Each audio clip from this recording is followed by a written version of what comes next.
Welcome back to the Gateway Pundits Week in Review. Our top story today, breaking: New York City Mayor Eric Adams was indicted by a grand jury in a federal corruption probe. We're covering all the details that you need to know here on the Gateway Pundits Week in Review.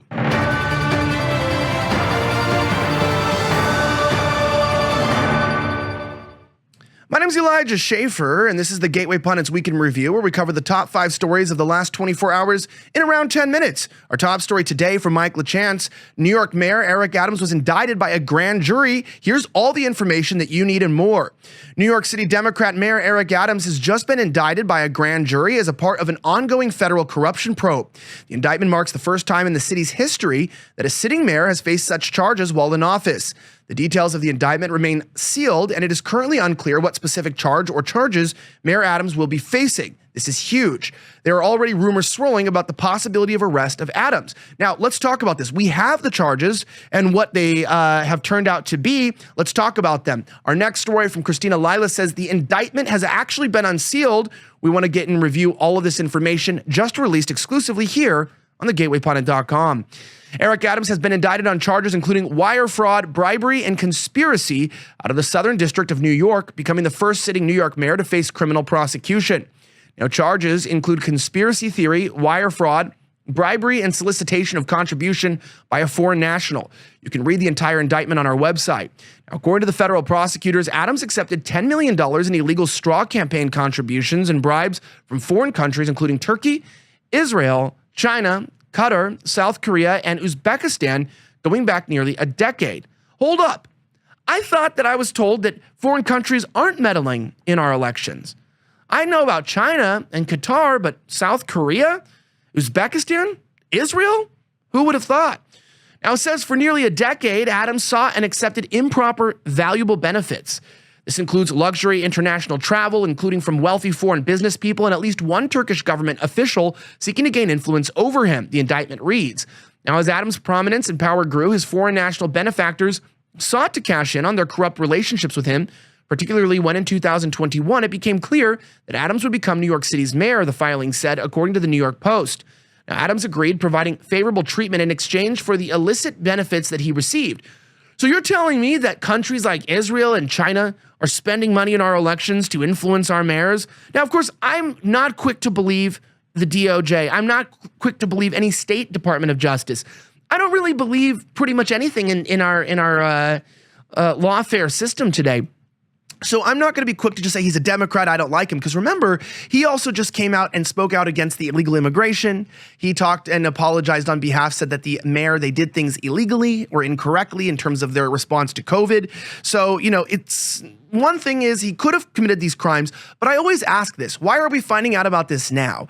And usually that's because he crossed the wrong people or he stops, falling in line. And so I would say it might be a mix. If he is guilty, which I'm going to presume innocence, then, who isn't accepting money from these countries in our politics? I'm sorry, is taking money from Israel and foreign countries illegal? Then every single politician in our country would probably, almost, except for Thomas Massie, be accused of committing crimes. Our next story is quite interesting. NATO prepares mass evacuation and rescue plan as senior general warns of World War III with Russia? Really? Jim Hoff reports the inevitable is happening as NATO is mobilizing its resources and strategic plans in anticipation of a potential all-out war, as articulated by Lieutenant General Alexander Solfrank, head of NATO's Logistics Command. The urgent preparation underscores a grim reality. The specter of World War III is absolutely looming, and you've got to be prepared for it. In these 2.5 years of war in Ukraine, we see how U.S. and NATO support for Kiev has breached one by one all of Russia's so-called red lines, up until we come to the frightening position that the West is about to greenlight attacks with its long-range missiles deep inside Russian territory, a move that can unleash unimaginable consequences. That has led Russian President Vladimir Putin to once again warn that the U.S. and NATO would be at war with Russia if the West allows Ukraine to use long-range missiles, and in fact, as we will see, be the ones to fire them. Now, according to reports from the Daily Mail, General Solfrank has confirmed that NATO is developing mass evacuation and rescue strategies to address the anticipated challenges of a major conflict with Russia. In a concerted effort to bolster its defenses, NATO has recently launched its target military exercise since the Cold War, involving 90,000 troops from over 30 allied nations. These exercises, dubbed Steadfast Defender of 2024, are designed to test the alliance's collective capabilities across multiple domains: land, air, sea, and cyber. The mobilization of American troops to European front lines is also on the table, with plans being formulated to ensure rapid deployment in the event of escalation. Now, the question of whether or not World War III is going to happen is still up for debate. Because in the modern era, we don't really fight wars the same way that we fought them in the past. Look at what's going on in Ukraine. You have drone warfare. You have all this propaganda. People think that Ukraine is winning. Think about that. Look, I've been warning for years. And I know it's, what am I, a little guy in a small studio? What does my voice matter? But I've been saying the war with Ukraine was a mistake. And it turns out that it was. And it's only pushed us further and further towards conflict. And I can damn well guarantee that if Kamala gets into office, we'll probably be one step closer. But if Trump gets into office, we might be one step closer to war with Iran. So give or take, it looks like the war machine will have its way. Our next story from MSNBC.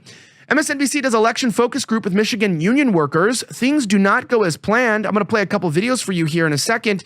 But the most important part is to listen. They thought they had these people in line. Check out what they had to say. And talk to me about your level of interest in the criminal charges and so forth. February 6th? January 6th. January 6th.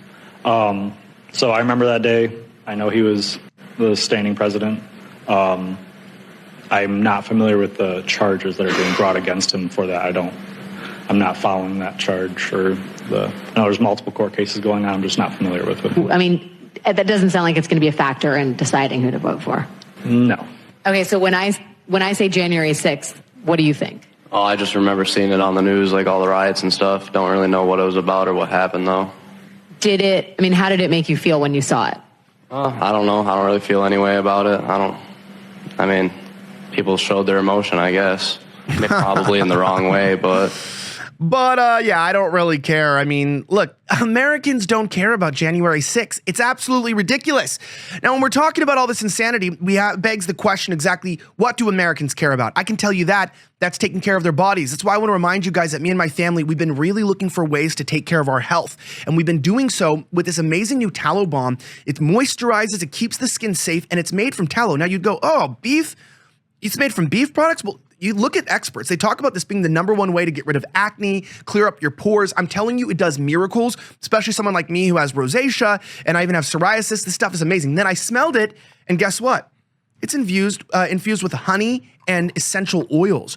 It smells better than lotion, has no toxic chemicals. Plus, they also sell like fluoride-free toothpaste. I think on their sunscreen that doesn't have all the carcinogens. You get the deodorant without aluminum. Basically, if you care about your family and you want a product that even your babies could use, a pregnant woman could use, or yourself, make sure that you get these amazing body care products. They're absolutely incredible from a company that supports freedom. Go to vanman.shop/offensive. That's vanman.shop/OFFENSIVE. Use the promo code right there, offensive, for 10% off. Make sure you get some of this if you want to get moisturized without getting euthanized by the poisons in the products that are pushed by companies like Johnson & Johnson. Now, speaking of our last story here, which is absolutely crazy, Kari Lake's daughter was attacked by crazed leftists while registering voters at Arizona State University. Jordan Conradson, an excellent journalist at our network, reports. In a predictable turn of events on a campus known for its opposition to conservative ideas, Ruby Halperin, the daughter of Arizona Republican nominee for U.S. Senate Kari Lake, was attacked on Wednesday while she was registering voters at Arizona State University.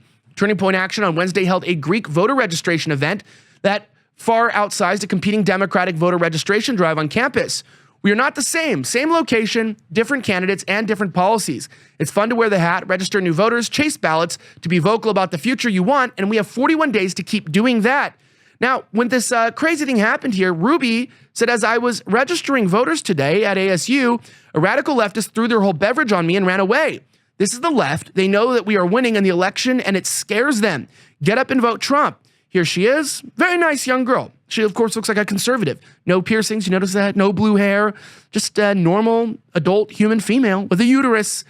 And there's the drink. Well, we pray for her and the violence in America, that it would subside in a time, as it is a dangerous time to support Trump and to support this country. But we know patriots like you support us at thegatewaypundit.com because we're all in this together. Thank you so much again for watching the Gateway Pundits Week in Review. My name's Elijah Schaffer.